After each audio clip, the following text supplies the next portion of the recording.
আমি আমার পোলারে দিনই শিক্ষা দেই নাই। আমি আমার পোলারে বড় করণের লাইগা খালি পড়ালেখাই করাইছি, দিনই শিক্ষা দেই নাই, আখলাকের শিক্ষা দেই নাই। 10-12টা কোচিং করাইছি, টিচার রেখা পড়াইছি, স্কুলে নিছি, মাদ্রাসায় নেই নাই, কোরআনের শিক্ষা তারে দেই নাই। এর লিগেই আমার কপালে এই পরিণাম। আজকে বৃদ্ধাশ্রমের লিগেই আমার কপালে জুটছে। যদি আল্লাহ শিক্ষা দিতাম তাইলে তাইলে আজকে আমার এই অবস্থা হইতো না। জীবনে কোনোদিন দেখছেন কোন আলেম গো বাপ মা বৃদ্ধাশ্রমে গেছে? যায় নাই। কোন আলেমের বাপ মা বৃদ্ধাশ্রমে যায় না।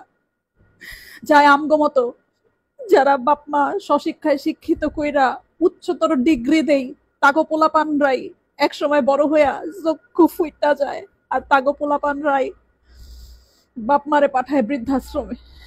আর নাইলে সুদূরে গিয়া বইসা থাকে, বাপ মার খেয়াল রাখে না, খালি নিজেরটা বুঝে।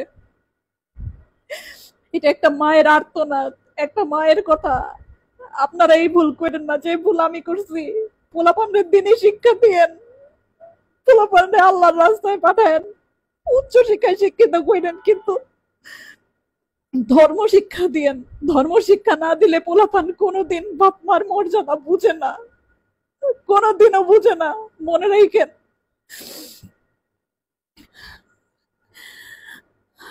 এই বুড়া বয়সে এখন